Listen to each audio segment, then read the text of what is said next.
Hello and welcome back to wings एक उड़ान। सो दोस्तों, लास्ट हमने वीडियो जो डिस्कस किया था वो था बीआरएस यानी बैंक रिकॉन्सिलिएशन स्टेटमेंट। उसका थ्योरेटिकल पार्ट हमने डिस्कस किया था। आज हम उसका कुछ प्रैक्टिकल पार्ट करेंगे। हालांकि प्रैक्टिकल पोर्शन इतना इंपॉर्टेंट नहीं है, फिर भी थोड़ा सा एक ओवरव्यू आपको दे देता हूं ताकि आपको थोड़ी नॉलेज हो जाए कि किस तरह से हम अपनी बैंक रिकॉन्सिलिएशन स्टेटमेंट मेंटेन करते हैं। लेकिन उससे पहले मैं आपको बता दूं कि जो मेरा दूसरा चैनल है किरणस कॉमर्स जोन, हमारा विंग्स का ही चैनल है, उसमें मैं एमसीक्यूज़ आपसे डिस्कस कर रहा हूं। तो जिन लोगों ने अभी तक वो चैनल सब्सक्राइब नहीं किया वो ज़रूर उसको सब्सक्राइब कर लें, क्योंकि एमसीक्यूज़ की जितनी भी डिस्कशन है हम उस चैनल पे कर रहे हैं। और साथ ही साथ मुझे फॉलो करें इंस्टाग्राम पे, फेसबुक पे, और व्हाट्सएप नंबर भी आपको डिस्क्रिप्शन बॉक्स में मिल जाएगा। तो चलिए दोस्तों, शुरू करते हैं आज का टॉपिक। एक मेरे अपने वाइट बोर्ड पे पीछे क्वेश्चन लिखा हुआ है और कुछ एमसीक्यूज़ भी हैं, हम दोनों को सॉल्व करेंगे। लेकिन थोड़ा सा और भी बता दूं इन केस जिन लोगों ने मेरा लास्ट वीडियो नहीं देखा उनके लिए कि बैंक रिकॉन्सिलिएशन स्टेटमेंट होती क्या है। तो दोस्तों, बैंक रिकॉन्सिलिएशन स्टेटमेंट क्या है, आपको याद होगा कि हम एक कैश बुक मेंटेन करते थे, single column, double column, triple column. तो उसमें एक कॉलम होता था कैश का और एक होता था बैंक का कॉलम। बेसिकली वो बैंक कॉलम किस लिए होता था, डेबिट साइड में भी एक बैंक कॉलम होता था, एक क्रेडिट साइड में होता था। वो बैंक कॉलम इसलिए होता था कि जो भी हम पेमेंट रिसीव करते थे बाय वे ऑफ चेक, या हम किसी को पेमेंट करते थे बाय वे ऑफ चेक, वो हमारी फाइनली सेटलमेंट कहाँ होती है, बैंक में। तो जब हम cash book with bank column बनाते हैं तो उसमें हमें ये पता चल जाता है कि हमारे पास बैंक में कितना पासबुक है। अल्दो हमारे पास एक पासबुक भी होती है, बैंक भी एक पासबुक हमें देता है, लेकिन हम अपना जो रिकॉर्ड है, हम अपनी तरफ से जो रिकॉर्ड रखते हैं वो अपनी कैश बुक में रखते हैं। पासबुक में हम कुछ लिख नहीं सकते, वो बैंक का काम है एंट्रीज करना। तो हम जो एंट्रीज कर सकते हैं, जो रिकॉर्ड रख सकते हैं, वो सिर्फ कैश बुक में रख सकते हैं। तो बेसिकली जो भी पैसा हम बैंक में जमा करवाते हैं अपनी कैश बुक में, बैंक कॉलम में रिकॉर्ड कर लेते हैं कि कितना पैसा हमने बैंक में डिपॉजिट किया, या फिर बैंक से कितना पैसा जब भी निकाला तो वो भी रिकॉर्ड कर लेते हैं। तो दो जगह इसके रिकॉर्ड बन जाते हैं। एक रिकॉर्ड जो हमारे पास रहता है कैश बुक में, और दूसरा रिकॉर्ड जो बैंक के पास रहता है उसकी पासबुक में।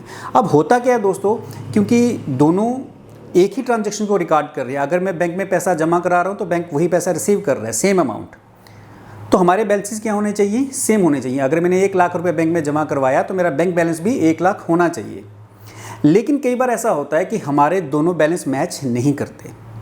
उसके रीज़न क्या थे, मैंने लास्ट वीडियो में डिस्कस किए थे।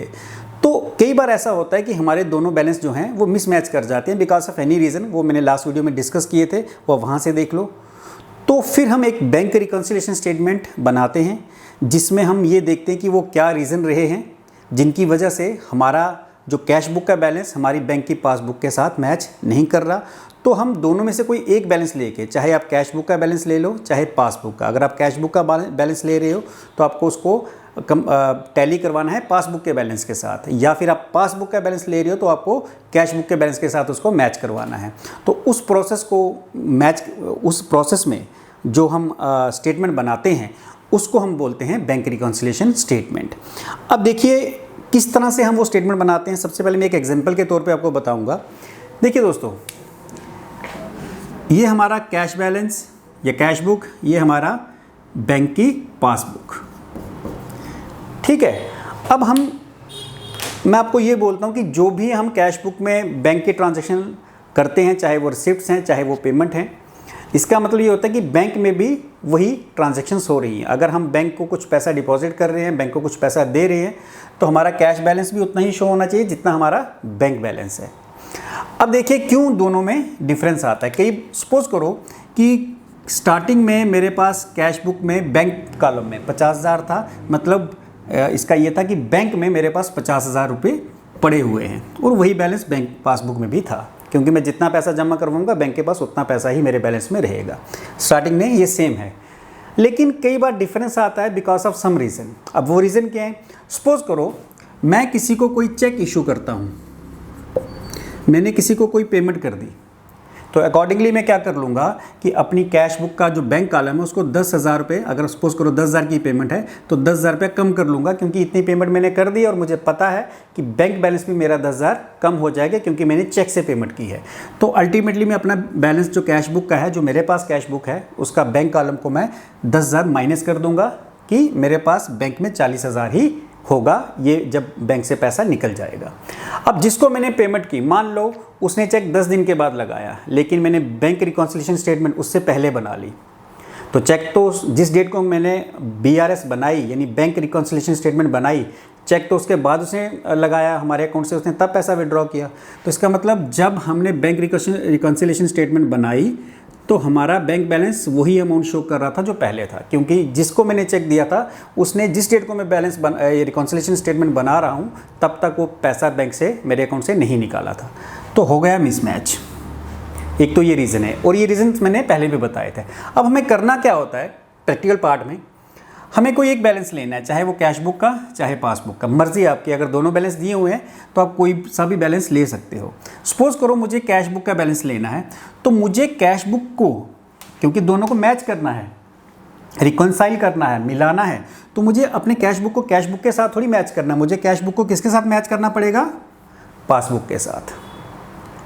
तो यहाँ 40 है और यहाँ 50, तो मुझे 10,000 यहाँ ऐड करना पड़ेगा। लेकिन ऐसे करना नहीं है। ऐसे तो आपको सामने से दिख रहा है कि डिफरेंस 10,000 का है, लेकिन अगर मान लो ये सामने आपके अमाउंट होता ही नहीं, फिर आपको कैसे पता चलता कि 10,000 का ही डिफरेंस है। तो ऐसे नहीं करना है। सिंपल आपको क्या करना है मैं आपको बता रहा हूँ। देखिए अब हमें क्या करना है, हम कैश बैलेंस ले रहे हैं, हमारा जो मेन है कि हमें उसको किसके साथ मैच करना है, पासबुक के साथ। तो हमें सिर्फ इतना देखना है कि जो भी ट्रांजैक्शन हो रही है, जो भी ट्रांजैक्शन हुई, जैसे मैंने चेक इशू किया या मैंने कोई पेमेंट की या मुझे कोई रिसिप्ट हुई, जो भी ट्रांजैक्शन हुई है उस ट्रांजैक्शन का हमारी पासबुक पे क्या इफेक्ट आ रहा है। उस ट्रांजैक्शन से हमारा पासबुक का बैलेंस इंक्रीज हो रहा है, प्लस मतलब इंक्रीज हो रहा है, या फिर माइनस मतलब डिक्रीज हो रहा है। तो जो इंक्रीज हो रहा होगा जैसे मतलब प्लस हो रहा है, इंक्रीज हो रहा है मतलब प्लस होना। अगर इंक्रीज हो रहा है तो हम यहाँ पे भी इंक्रीज कर देंगे, अगर डिक्रीज हो रहा है तो हम यहाँ पे भी डिक्रीज कर देंगे। सिंपल आपने ये देखना है कि जो भी हमारी ट्रांजैक्शन है उस ट्रांजैक्शन का हमारी पासबुक पे क्या इफेक्ट आ रहा है। उस ट्रांजैक्शन की वजह से अगर हमारी पासबुक का बैलेंस इंक्रीज हो रहा है तो इसको इंक्रीज कर दो, अगर वो डिक्रीज हो रहा है, माइनस हो रहा है, तो इसको भी डिक्रीज कर दो। तो अभी जैसे मैंने कहा कि मैंने एक चेक इशू किया 10,000 का। अब दोनों को कंपेयर करो, कंपेयर करने से आपको क्या दिख रहा है, इसके मुकाबले इसका बैलेंस क्या है, इंक्रीज है या डिक्रीज है। ये 40 है या 50 है, आप कहोगे इंक्रीज है। इंक्रीज मतलब प्लस है। तो मैंने क्या कहा था कि जो यहाँ पे हो रहा है, यानी अगर बैलेंस इंक्रीज हो रहा है, प्लस हो रहा है तो प्लस करना है, माइनस है तो माइनस कर देना है। तो मैं क्या करूँगा कि मैं यहाँ पे कितना बैलेंस इंक्रीज हो रहा था वो लिखा, वो आपके पास गिवन होगा कि 10,000 का बैलेंस इंक्रीज हो रहा था, मैं प्लस है तो प्लस कर दूंगा और ये 50,000 हो जाएगा और ये भी 50,000 हो गए बराबर। सिंपल आपने देखना है कि ट्रांजैक्शन से आपकी पासबुक के बैलेंस पे क्या इफेक्ट हो रहा है। उस ट्रांजैक्शन की वजह से अगर आपका पासबुक का बैलेंस इंक्रीज हो रहा है तो कैश बुक में आप इंक्रीज कर दो, मतलब ऐड कर दो, और अगर वहाँ डिक्रीज हो रहा है तो यहाँ पे भी डिक्रीज मतलब माइनस कर दो। एक और लेता हूँ मैं एग्जाम्पल कि सपोज करो हमारे दोनों बैलेंस बराबर हैं स्टार्टिंग में। अब मुझे एक चेक मिला, चेक डिपॉजिटेड, मुझे किसी कस्टमर ने चेक दिया मान लो 5,000 का। तो दोस्तों जब मैं वो चेक बैंक में भेजूंगा 5,000 का, तो अल्टीमेटली मैं अपना कैश बैलेंस जो बैंक कॉलम है वो इंक्रीज़ कर लूँगा ना 5,000, क्योंकि मुझे पता है कि जब वो चेक बैंक में जाएगा तो मेरा बैंक बैलेंस भी इंक्रीज़ होगा, तो अकॉर्डिंगली मैं इसको इंक्रीज़ कर लूँगा। लेकिन सपोज़ करो चेक मैंने भेजा, लेकिन चेक की क्लियरेंस आपको पता है 2 या 3 दिन लग जाते हैं चेक क्लियर होने में। ऐसा नहीं है कि आज चेक डाला और आज आपको पैसा मिल गया। कुछ चेक्स जो होते हैं उनकी पेमेंट थोड़ी लेट होती है 2 या 3 दिन के बाद।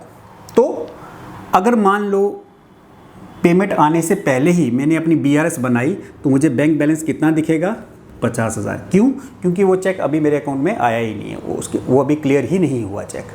तो अल्टीमेटली देखो मिसमैच हो गया। अब मुझे रिकॉन्साइल करना है, तो सिंपल मैंने फंडा क्या बताया, आप सिर्फ पासबुक का बैलेंस देखोगे कि इस ट्रांजैक्शन की वजह से पासबुक का balance as compare to cash book बढ़ा है या कम हुआ है। तो देखो ये 55, ये 50, तो यहाँ बैलेंस इसके मुकाबले क्या हुआ है, कम हुआ है, माइनस। तो मैंने कहा था जो पासबुक में हो रहा है बढ़ रहा है तो बढ़ा देंगे, कम हो रहा है तो कम कर देंगे। तो यहाँ माइनस है, क्यों? क्योंकि ये 55 और ये 50 हमें दोनों को कंपेयर करना है। तो यहाँ पे हमारा 5,000 बैलेंस कम हो रहा है तो मैं इसको भी 5,000 कम कर लूँगा, सिंपल। तो दोनों बैलेंस अल्टीमेटली सेम हो जाएंगे। तो इस तरह से आपने ट्रांजैक्शन करनी है। या एक और एग्जांपल ले लेता हूँ कि सपोज करो स्टार्टिंग में बैलेंस हमारा सेम है। और किसी कस्टमर ने, हमने किसी को कुछ गुड्स उधार में बेची थी, कस्टमर ने क्या किया, हमें सीधा पैसा नहीं दिया, हमारे अकाउंट में डाल दिए पैसे। ऐसा भी होता है कई बार। तो सपोज करो कि हमारे किसी कस्टमर ने सीधा हमारे अकाउंट पे पैसे डाल दिए और हमें उसके बारे में नहीं पता। तो हमारा बैंक बैलेंस तो हो गया 60,000, लेकिन यहाँ पे कितना शो हो रहा है 50,000, क्योंकि हमें पता नहीं है कि किसी ने हमारे अकाउंट में पैसे डाल दिए। तो मैंने क्या कहा कि हमें सिर्फ ये बैलेंस देखना है पासबुक का कि इस पर किसी ट्रांजैक्शन की वजह से क्या इफेक्ट हो रहा है, वो इंक्रीज़ हो रहा है या डिक्रीज़ हो रहा है। तो यहाँ आप देखो, इसके मुकाबले देखना हमेशा कि इसके मुकाबले ये क्या हो रहा है, इंक्रीज़ हो रहा है, तो मुझे इसको भी क्या करना पड़ेगा, इंक्रीज़ करना पड़ेगा। ये भी 60,000 और ये भी 60,000, दोनों बैलेंस क्या हो गए, बराबर। बस सिंपल आप ये देखो कि किसी ट्रांजैक्शन की वजह से आपका पासबुक का बैलेंस क्या हो रहा है as compare to cash book. अगर वो इंक्रीज़ हो रहा है as compare to cash book तो इंक्रीज़ कर लो कैश बुक को, अगर वो डिक्रीज़ हो रहा है तो कैश बुक को भी डिक्रीज़ कर लो। ये है इसका बेसिक। अब एक इससे रिलेटेड क्वेश्चन हम कर लेते हैं। तो बेसिकली आपको प्लस माइनस ही करना है। तो मैं BRS, ऐसे इसका फॉर्मेट है, आपको फॉर्मेट याद रखने की ज़रूरत नहीं है क्योंकि आपको तो ये पूछा नहीं जाएगा, जस्ट एक ओवरव्यू बता रहा हूँ। तो एक कॉलम आप रख लो प्लस के लिए, एक कॉलम रख लो माइनस। जो जो चीज़ें आपने प्लस करनी है वो आप इस कॉलम में लिखोगे, जो जो माइनस करनी है वो इस कॉलम में लिखोगे, राइट। तो चलिए रीड करते हैं question. From the following particulars prepare BRS। ये हमें कुछ पर्टिकुलर्स हैं, इसने कहा कि BRS बनाओ। Balance as per cash book, हमें balance as per cash book, हमें कैश बुक का बैलेंस दिया हुआ है, इसको हमेशा प्लस में लिखना है आपने। 12,500, 12,500। अब आती है next transaction, check issued but not presented. Check issued का मतलब हो गया कि हमने किसी को पेमेंट की थी। जैसे मैं भी बता रहा था, ये कैश बुक का और ये पासबुक का बैलेंस, सपोज करो दोनों स्टार्टिंग में 50-50 हज़ार है, ठीक है, या जो बैलेंस में ले रहा हूँ वही ले लेता हूँ। सपोज करो कि कैश बुक का 12,500 बैलेंस है और पासबुक का भी सेम ही था स्टार्टिंग में। अब मैंने किसी को चेक इशू किया, इसका मतलब मैंने किसी को पेमेंट की। तो जब मैं पेमेंट करूंगा तो अल्टीमेटली मेरा बैंक बैलेंस भी कम हो जाएगा। मुझे कैश बैलेंस भी अपना कम करना है जो मेरे पास रिकॉर्ड है, और बैंक का बैलेंस भी अकॉर्डिंगली कम हो जाएगा। तो मैंने मान लो कि मैंने यहाँ पे ये दिया हुआ है, खैर 6,000 की मैंने पेमेंट की, तो मैं अपनी कैश बुक को 6,000 रुपया कम कर लूँगा, 6,500 कम कर लूँगा। क्यों कम कर लूँगा? क्योंकि मुझे पता है कि बैंक से भी ये पैसा निकल जाएगा और मेरा बैंक बैलेंस भी कम हो जाएगा। लेकिन यहाँ लिखा क्या है? लिखा है चेक इशूड। मैंने तो चेक इशू कर दिया, मैंने अकॉर्डिंगली अपनी कैश बैलेंस रिड्यूस कर लिया कि बैंक से भी ये पैसा निकलेगा, बट नॉट प्रेजेंटेड। लेकिन जिसको मैंने चेक दिया उसने बैंक में चेक लगाया ही नहीं, तो मेरा बैंक का बैलेंस क्या रहा? सेम, क्योंकि उसने तो चेक लगाया ही नहीं, मेरे अकाउंट से पैसा निकला ही नहीं। अब मैंने क्या कहा था, आपने ये देखना है इसके मुकाबले, कैश बुक के मुकाबले ये बैलेंस आपका इंक्रीज़ हो रहा है या डिक्रीज़। तो देखो ये 6,500, ये 12,500, तो ये इंक्रीज़ हो रहा है। कितना इंक्रीज़ हो रहा है? 6,000। तो मैं क्या करूँगा, इसको 6,000 अगर इंक्रीज़ हो रहा है तो मैंने कहा था जो यहाँ पे ये इंक्रीज़ हो रहा है प्लस है, तो मैं यहाँ पे भी प्लस कर दूँगा, plus check issued but not presented. तो प्लस का साइन कहाँ पे है? ये है, तो मैं यहाँ इसको लिख दूँगा कितना? 6,000।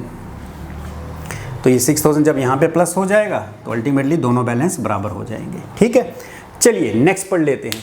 Check deposited but not collected. अब ऐसा था कि मुझे किसी ने चेक दिया, किसी को मैंने कभी उधार दिया होगा, वो मुझे अब चेक दे रहा है, या मैंने क्रेडिट में सेल कर रहा हूँ, कैश में सेल कर रहा हूँ, मुझे चेक आ रहा है। मैंने एक चेक रिसीव किया, वो चेक को मैं क्या करूँगा? फाइनली बैंक में भेजूंगा। तो लेकिन बैंक को भेजने से पहले मैं अपना बैलेंस इंक्रीज़ कर लूँगा, क्योंकि मुझे पता है कि चेक जब मेरे अकाउंट में आएगा पैसा तो मेरा बैंक बैलेंस इंक्रीज़ होगा, तो अकॉर्डिंगली मैं अपना कैश बुक को इंक्रीज़ कर लूँगा। लेकिन यहाँ आगे कहता है चेक डिपॉजिटेड, मैंने तो जमा करवा दिया cheque, but not collected, bank में वो पैसा आया नहीं बिकॉज ऑफ सम रीज़न, कि मेरे अकाउंट में वो पैसा नहीं आया, तो ये पुराना बैलेंस ही रहेगा। अब मैंने कहा था इस बैलेंस को इसके साथ कंपेयर करना है कि इसके मुकाबले, कैश बुक के मुकाबले ये बैलेंस कम है या ज़्यादा। तो अल्टीमेटली देखो ये बैलेंस क्या है? कम है। कम मतलब माइनस है, तो मुझे यहाँ पे भी माइनस कर लेना है। जो साइन वहाँ लगेगा वही आपने कैश बुक में लगा लेना है। So check deposited but not credited. तो आपको क्या करना है, माइनस। तो माइनस का साइन यहाँ पे है, जितनी ट्रांजैक्शन है वही अमाउंट आपने ले लेना है, जिसकी वजह से डिफरेंस आया।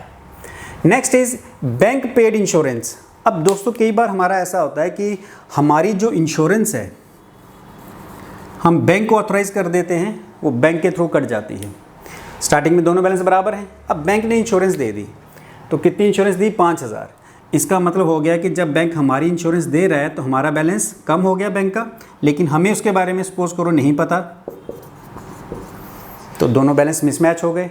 करना क्या है, इस पर्टिकुलर ट्रांजैक्शन की वजह से आप इन दोनों को जब कंपेयर करोगे तो ये बैलेंस आपको बड़ा दिखाई दे रहा है। इट मीन्स ये हमारा बैलेंस क्या हुआ, कम हुआ। हमें देखना ना इसमें और दोनों में कंपेयर करके कि ये बैलेंस इसके मुकाबले कम है या ज़्यादा। क्या है यहाँ पे, कम है, कम मतलब माइनस, तो मुझे भी इसको माइनस करना पड़ेगा। Bank insurance paid by bank,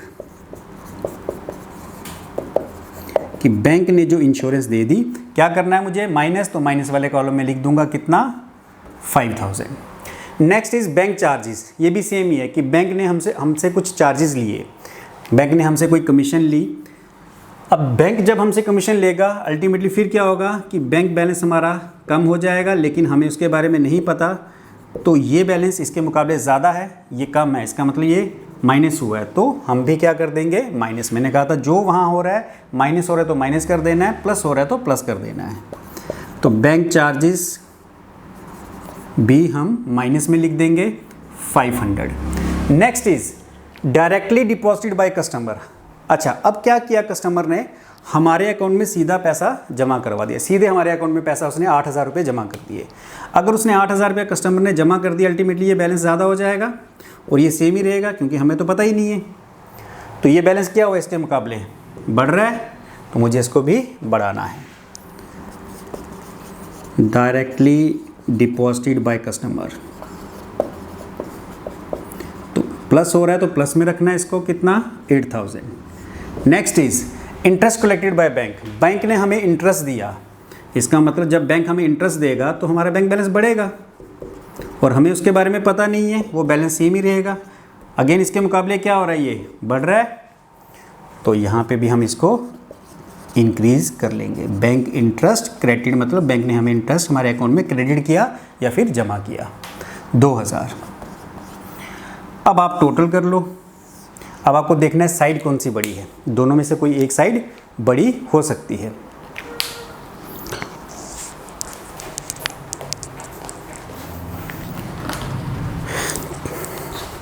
चलिए दोस्तों टोटल कर लेते हैं। ये साइड बड़ी दिख रही है, 12 और 10 22 और 6 28, ये टोटल है 28,500। इस साइड का टोटल कर लिया। अब आपने क्या करना है, 28,500 इसमें से इस साइड का टोटल माइनस कर लो, 14,500 इसमें से आप माइनस कर लोगे। ये साइड का टोटल आया है 14,500, तो हमारा आंसर आ रहा है यहाँ पे 14,000। ये हमारा है बैलेंस एज पर पासबुक, की पासबुक के हिसाब से हमारा बैलेंस कितना होना चाहिए, 14,000। अब इसका टोटल कर लो, दोनों साइड्स बराबर करनी होती है। तो इस तरह से हमने कैश बुक से शुरू किया था। कैश बुक को हमने किसके साथ कंपेयर करना था, पासबुक के साथ, और जब हमने सारी एडजस्टमेंट कर ली तो हमारा पासबुक का बैलेंस कितना शो हो रहा है, 14,000। ये हमारा वीक तक का एग्जैक्ट बैलेंस है। तो ये था इसका प्रैक्टिकल पार्ट। इसकी आपको इतनी खास ज़रूरत है नहीं, फिर भी थोड़ा ओवरव्यू बताने के लिए मैंने बता दिया। अब बात करते हैं MCQs की, जो आपके लिए ज़्यादा इंपॉर्टेंट है। So the very first MCQs is BRS यानी bank reconciliation statement is prepared so that difference between under mention balance can be reconcile. कहता है बैंक रिकॉन्सिलेशन स्टेटमेंट हम इसलिए बनाते हैं कि जो नीचे दिए गए डिफरेंसेस हैं उनको हम रिकॉन्साइल यानी मिला सकें। तो डिफरेंसेस क्या क्या हैं, ऑप्शन क्या है, difference in balance in bank and cash book balance. ये कहता है कि किसके डिफरेंस को रिकॉन्साइल करना है, difference in balance in bank and cash book. तो ये गलत है ऑप्शन दोस्तों, क्योंकि हम जो कैश बुक बनाते हैं उसमें हमें कैश बैलेंस को बैंक बैलेंस के साथ नहीं कंपेयर करना। हमारा कैश बुक का जो बैंक कॉलम है उसकी बैंक की पासबुक के बैंक कॉलम के साथ, पासबुक के साथ हमें कंपेयर करना है। सो फर्स्ट ऑप्शन क्या है, wrong. Second is difference in balance in passbook at beginning and at the end. तो ऐसा तो मैंने कभी कहा ही नहीं कि पासबुक की बिगिनिंग में कितना बैलेंस था और एट द एंड में कितना बैलेंस है, ऐसा भी नहीं करना है। तो ये भी हमारा रॉन्ग है। Third is difference in passbook balance and cash book balance. यही मैंने बताया था कि रिकॉन्सिलिएशन स्टेटमेंट हम क्यों बनाते हैं कि जो पासबुक है और हमारी जो कैश बुक है बैंक कॉलम वाली, उन दोनों के डिफरेंस को देखने के लिए। So right answer is C. Next is BRS, bank reconciliation statement is, option क्या है, a part of double entry system, not a part of double entry system, part of bank statement, none of these. दोस्तों जो bank reconciliation statement है is not a part of double entry system. Not a part of double entry system मतलब ये हमारी double entry system को में नहीं आती, क्योंकि ये हम बनाते हैं सिर्फ ये चेक करने के लिए कि हमारा पासबुक और जो हमारा कैश बुक का बैलेंस है ये सेम है या नहीं। आप चाहो तो इसको ना भी बनाओ, आपके अकाउंट्स पे कोई फ़र्क नहीं आएगा, लेकिन ये सिर्फ और सिर्फ इसलिए बनाते हैं कि हम देख सकें कि कहीं हमारी जो कोई ट्रांजैक्शंस हैं वो कंप्लीट हुई हैं या नहीं हुई हैं, रीज़न ढूंढा जा सके, उसके लिए बनाई जाती है। अदरवाइज़ इसकी कोई ज़रूरत भी नहीं है। आप ना भी बनाओ तो इसमें आपकी जो अकाउंटिंग है उस पर कोई भी इफेक्ट नहीं आएगा। So it is not a part of double entry system. Next is to know, BRS is prepared, bank reconciliation statement is prepared, बनाई जाती है क्यों? To know the payment made by cheque, कि हमने जो चेक से पेमेंट की वो देखने के लिए। To know the error of passbook, कि पासबुक में जो गलती हुई है वो देखने के लिए। To compare cash book with passbook and ascertain the difference. तो राइट आंसर इज़ कि क्यों बनाई जाती है कि हमें कंपेयर करना होता है कैश बुक को किसके साथ, पासबुक के साथ, और जो डिफरेंसेस हैं उनको निकालना होता है। Next is BRS is made by, BRS यानी बैंक रिकॉन्सिलिएशन स्टेटमेंट कौन बनाता है? क्रेडिटर यानी जिससे हमने गुड्स खरीदी हैं वो बनाता है, डेटर यानी जिसको हमने गुड्स उधार में बेची हैं वो बनाता है, बैंक या जहाँ पे हम पैसा, जिस बैंक में पैसा जमा करा रहे हैं वो बनाता है, या अकाउंट होल्डर। तो इन तीनों में से कोई भी नहीं बनाता। बैंक को क्या पड़ी है कि वो BRS बनाए। कौन बनाएगा? जो अकाउंट होल्डर है, बिजनेस में जो बिजनेस कर रहा है, जिसका बैंक में अकाउंट है, वो हमेशा वो ही बनाएगा, क्योंकि अपने बैलेंस को बैंक के बैलेंस के साथ क्रॉस चेक करके देखता है, उसके लिए वो BRS बनाता है। So these are the answers. I hope ये चैप्टर आपको क्लियर हो गया। नेक्स्ट चैप्टर वाउचर अप्रोच करेंगे, एक ही वीडियो में उसका समअप कर देंगे, ख़त्म हो जाएगा। उसके बाद मुझे लगता है काफ़ी सारी क्वेश्चंस आ रहे हैं कि बहुत लंबा हो गया सिलेबस। दोस्तों अभी भी बहुत शॉर्ट करके बताया है। मैंने अपने वेरी फर्स्ट वीडियो में बताया था कि 6-7 महीने का या 8 महीने का सिलेबस है, बट मैंने उसको 3 महीने में शॉर्ट में करवाया है। अब मेरे ख्याल से 3 या 4 या एट मैक्स 5 वीडियो और होंगे, आपका सिलेबस ख़त्म हो रहा है। MCQs डिस्कस करेंगे उसके बाद। तो बाकी जिन्होंने मेरा चैनल अभी दूसरा हमारा किरिंस कॉमर्स जोन सब्सक्राइब नहीं किया, वो जल्दी से कर लें ताकि आप वहाँ पे MCQs डिस्कस कर सको।